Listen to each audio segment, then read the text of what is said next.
Hey guys, I'm Dov, and today I'm back with more Total War Warhammer 2 multiplayer action, and look at that smile from old Grombrindle. Aww. Cheeser. We've got a community cast today from Kark. He is taking the Dwarfs up against Norsca, so let's get straight to the builds here. GROMBI leading the way. We've got a cannon here, line of Thunderers, Ulthrar's Raiders, Miners in the back line with Dwarf Warriors up front. We've got 3 gyros as well, just the regular steam guns. Dragonback Slayers, yeah, pretty straightforward stuff.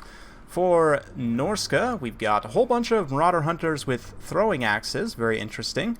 Some Marauder Champions up front, lots of Berserkers, and some Marauder Champions with great weapons also. So a nice wide infantry line.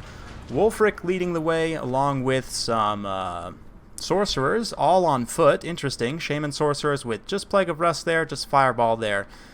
Interesting. I would have for sure thought we'd see them on chariots in this matchup, but hey, I guess people are learning. And right off the bat, you can see the gyros come up and just do a ton of missile damage to these Marauder Hunters. And because the Hunters with throwing axes have such short range, they can't really get into range to counter-fire the gyros very effectively here, so they're just going to get steam gunned to absolute smithereens.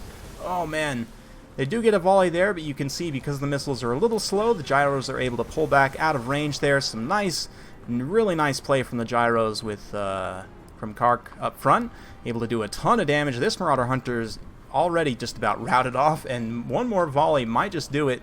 Oh man, looks like unfortunately they were targeting the edge of the unit, only got that one poor Marauder. But yeah, these guys are getting absolutely steamed here, getting a nice throwing stance. And that volley might have actually done a tiny bit of damage, but yeah, just because of the short range here, you can see the gyros are able to do very, very well in this engagement. Let's see, 75 range compared to 70, so yeah, this gyros just barely slightly longer range, but Norscan melee force is still very, very scary. A lot of champions with great weapons here.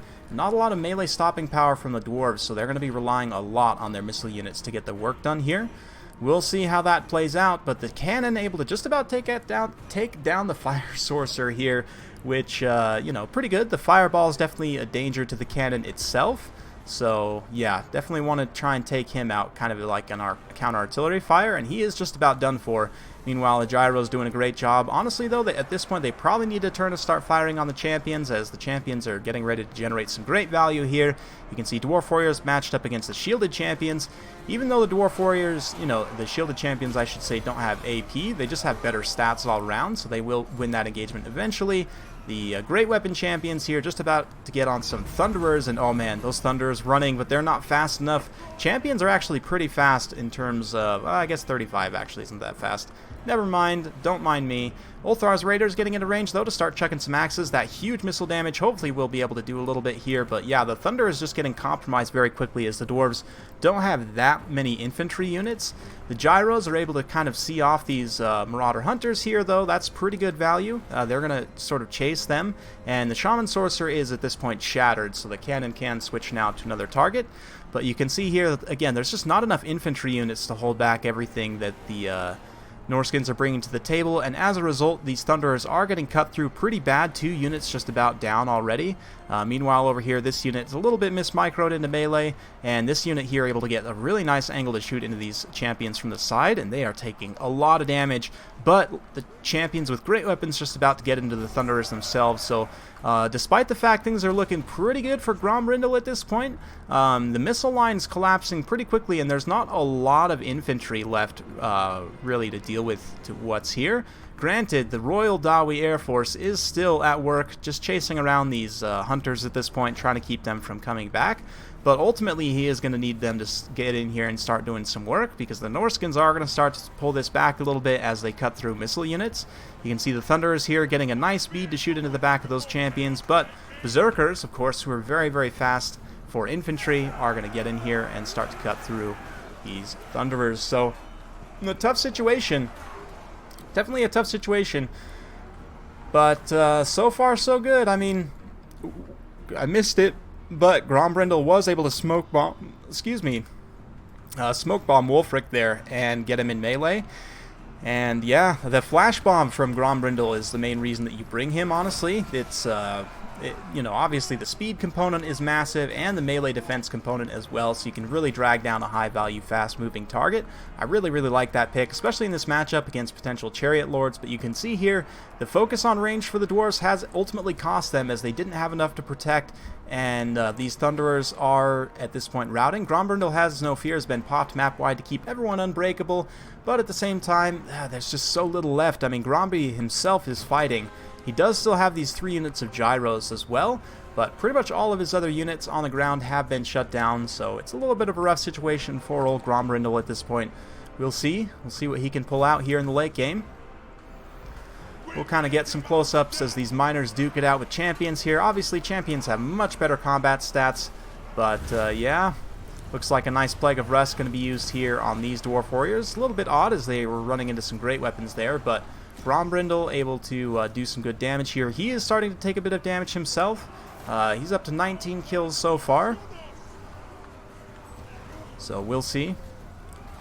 Grombrindle, obviously an absolute beast in melee combat, can dish out a ton of damage, so he is definitely going to have to do some heavy lifting, as most of the infantry is gone at this point. There are still some Dragonback Slayers over here, but they're going to quickly get surrounded by champions, which will match up very well against them. Champions with 53 melee defense, and obviously they have pretty good weapon strength as well. 39 weapon strength actually isn't that great. For some reason I thought it was up in the 40s. Anyway, they'll do okay matching up against the Slayers just because of that high melee defense. The Slayers will have a little bit of a tough time getting through that, and the rest of these units here are going to be filtering through. So yeah, at this point, it's pretty much just the GYROS, but Kark going to go ahead and drop some bombs on those champions and then rear charge them with the gyrocopters. Because their morale is so low and they're fighting against GROMBI here, he can kind of act as the anvil, and then the hammer will be the GYROS, purely just for the leadership effect. And that, you can see, that does actually work. These champions are able to be routed off. So Grombrindle obviously trying to take advantage of the leadership effects here as much as possible to not take too much damage. But another Plague of Rust here, springing his armor down to 90. Not that impactful, but every little bit helps, certainly. Last of the Dragonback Slayers being dragged down over here, and we do have some more Dwarf Warriors coming back as well. But at this point, the balance power is dead even, as it's pretty much just Grombrindle against all of these Norscan infantry.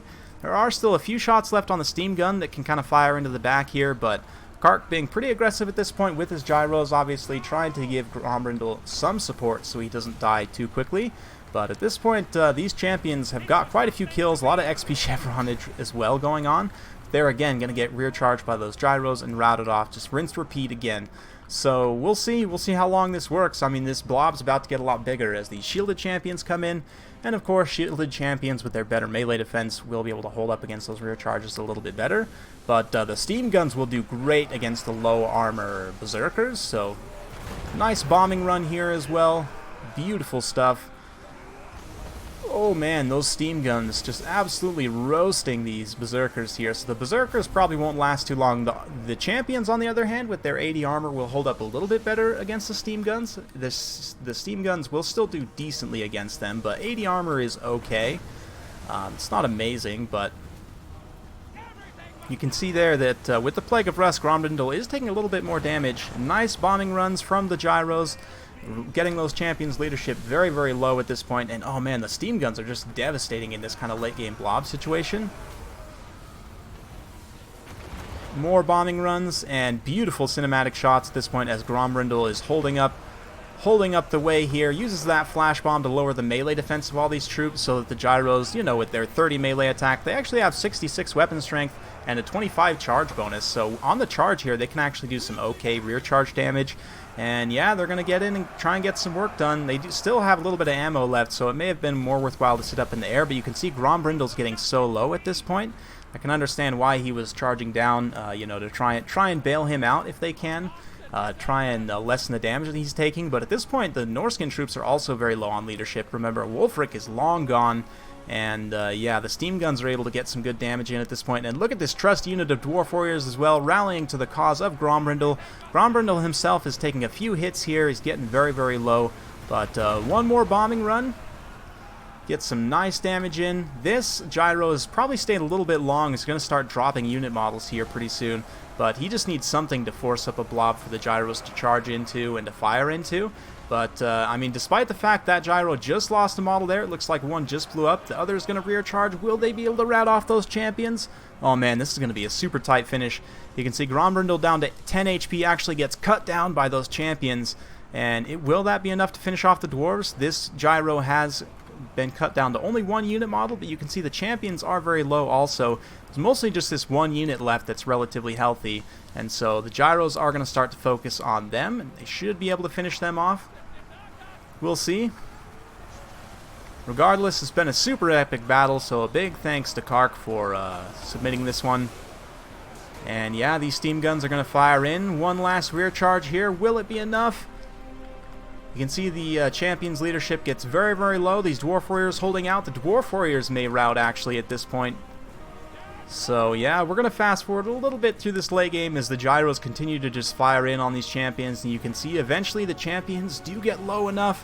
The dwarf warriors rout, but the champions also rout. And that is going to be game. So just an amazingly close game. Super well played to both players. Really nice build from Imperator. You know, typically you see the massed chariots in this matchup, especially like the characters on chariots like Wolfric or the Shaman Sorcerers, but this mass infantry build actually worked out really well. Kark did what is pretty typical of dwarf players in this matchup, which is to skew pretty heavily into missiles, and just this mass infantry was able to push through pretty aggressively and get the work done. Obviously the gyros at the end of the day were really the linchpin. All of them racked up a ton of kills just with the steam gun. Keep in mind this does not count the kills with the bombs, as they don't count correctly on the kill count. But yeah, even just with the steam guns, they are able to rack up a ton of kills there. The cannon taking out the one Shaman Sorcerer probably isn't worth it at the end of the day, but hey, it's something. But yeah, all these missile units ended up being a pretty rough investment just because he didn't really have the tools to protect them against this mass infantry. All the champions did well, the great weapon champions obviously, and then I really like the use of the Plague of Rust to support the regular champions. Then the Berserkers as well also all got a ton of kills. I mean, just lots and lots of kill totals for all the melee units for Imperator. So I really like that that infantry build there. It definitely was pretty cool, but just was not enough at the end of the day. 79 kills on GROMBI himself, and then that Air Force just ripping through. So yeah, just goes to show why I'm such a big advocate of gyrocopters and bombers in these most recent patches. They are very, very good. So definitely use them to best effect. Hope you guys enjoyed. If you do like this sort of content, be sure to like, subscribe, hit that bell notification button. If you want to support my channel in a more personal way, be sure to become a patron on Patreon or a channel member here on YouTube. Thank you once again for watching, and we'll see you next time.